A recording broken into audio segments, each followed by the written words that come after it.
Hi friends, Viniz Veppilakatti Swagatham. This channel subscribe subscribe the bell button enable all enable daily upload videos and notifications correct Veppilakatti Veppila Chammanthi. കുറച്ച് വേപ്പില എടുത്തിട്ടുണ്ട് ഒരു നാരകത്തിന്റെ ഇല എടുത്തിട്ടുണ്ട് ആ നാരകത്തിന്റെ ഇലയിൽ നിന്ന് നടുക്കുള്ള ആ തണ്ടൊന്ന് കളയാം ആ ഇല മാത്രം എടുത്താൽ മതി കീറി എടുക്കുക ഇനി നമ്മൾ എടുക്കുന്നത് അരമുറി തേങ്ങയാണ് ഇതിപ്പോ ഒരു ബൗൾ ഉണ്ട് വേപ്പില ഒരു വാളം ഒരു കയ്യിൽ ഫുൾ ആയിട്ട് എടുത്തിട്ടുണ്ട് ഒരു ടീസ്പൂൺ കുരുമുളക് എടുത്തിട്ടുണ്ട് 7 ഉണക്കമുളക് എടുത്തിട്ടുണ്ട് ഒരു ചെറിയ നെല്ലിക്കയിലും കുറച്ച് കുറവ് പുളിയും കൂടി എടുത്തിട്ടുണ്ട് വാളം പുളിയാണ് എടുത്തതാണ് ഇനി നമ്മൾ ഒരു ഫ്രൈ പാൻ അടുപ്പത്ത് വെച്ചിട്ട് അതിലേക്ക് കുരുമുളക് ഇട്ട് കൊടുക്കുകയാണ് ഉണക്കമുളകും കൂടി ഇട്ട് കൊടുക്കാം 7 എണ്ണം കുരുമുളക് 1 ടീസ്പൂൺ ആയിരുന്നു നന്നായിട്ട് മിക്സ് ചെയ്ത് കൊടുക്കാം ഈ ഉണക്കമുളകിന്റെ കളർ മാറി വരണവരെ നമുക്ക് ഇളക്കി കൊടുത്തുകൊണ്ടിരിക്കാം ഇത് ഉണ്ടാക്കി വെക്കുകയാണെങ്കിൽ 3-4 മാസം വരെ ഇത് ചീത്തയാവാതിരിക്കും നമ്മൾ വെള്ളമില്ലാത്ത സ്പൂൺ കൊണ്ടൊക്കെ എടുത്താൽ അങ്ങനെയൊക്കെ സൂക്ഷിക്കുകയാണെങ്കിൽ 3-4 മാസമൊക്കെ ഇരിക്കും ഇനി നമ്മൾ ഇതിലേക്ക് ഇതിപ്പോൾ കളറ് ഒന്ന് മാറി വന്നുകൊണ്ടിരിക്കുകയാണ് അതിലേക്ക് നമ്മൾ ഇട്ട് കൊടുക്കുന്നത്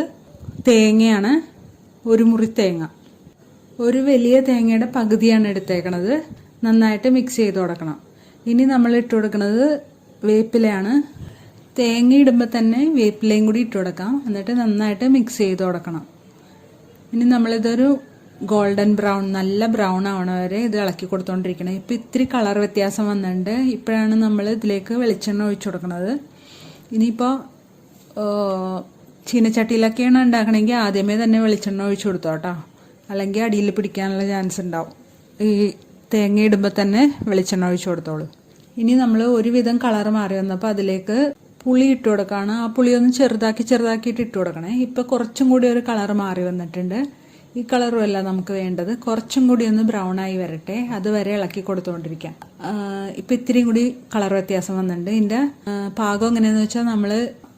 വേപ്പില എടുത്തൊന്ന് പിടിച്ചു നോക്കുമ്പോൾ അത് ഞെരിഞ്ഞ് വരണം അതാണ് അതിൻ്റെ പാകം ഇപ്പം ഇതായിട്ടുണ്ട് നമ്മൾ നല്ല ബ്രൗൺ ആയിട്ട് വന്നിട്ടുണ്ട് നമ്മളിത് ഫ്ലെയിം ഓഫ് ചെയ്ത് വെക്കുകയാണ് എന്നിട്ട് ഇതിലേക്ക് ഇട്ട് കൊടുക്കുന്നത് ഇതിൽ ആവശ്യമുള്ള ഉപ്പാണ് ഉപ്പ് ഇത്തിരി കൂടിയിരുന്നാലാണ് ഇതിന് ടേസ്റ്റ് വരുന്നത് കാരണം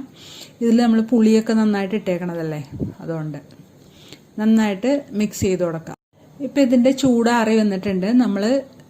അത് മിക്സിയുടെ ജാറിലേക്ക് ഒന്ന് ഇട്ട് കൊടുത്ത് ഒന്ന് അടിച്ചെടുത്തിട്ട് വരാം ഇത് ആയി കഴിയുമ്പോൾ നമ്മൾ ഫ്ലെയിം ഓഫ് ചെയ്യുമല്ലോ അപ്പോൾ നമ്മൾ വേറൊരു പാത്രത്തിലേക്ക് മാറ്റി കൊടുക്കണം കേട്ടോ അല്ലെങ്കിൽ ഇതിൽ തന്നെ ഇരുന്ന് കൂടുതൽ കരിഞ്ഞു പോകാനുള്ള ചാൻസ് ഉണ്ട് ഇപ്പം ഞാനിത് അടിച്ചെടുത്തിട്ടുണ്ട് ഇത് എല്ലാവർക്കും ഇഷ്ടമായി എന്ന് വിചാരിക്കണം ഇഷ്ടമായെങ്കിൽ ലൈക്ക് ചെയ്യാനും കമൻറ്റ് ചെയ്യാനും ഷെയർ ചെയ്യാനും മറക്കല്ലേ സബ്സ്ക്രൈബ് ചെയ്ത് ബെൽ ബട്ടണും കൂടി എനേബിൾ ചെയ്യണേ താങ്ക്സ് ഫോർ വാച്ചിങ്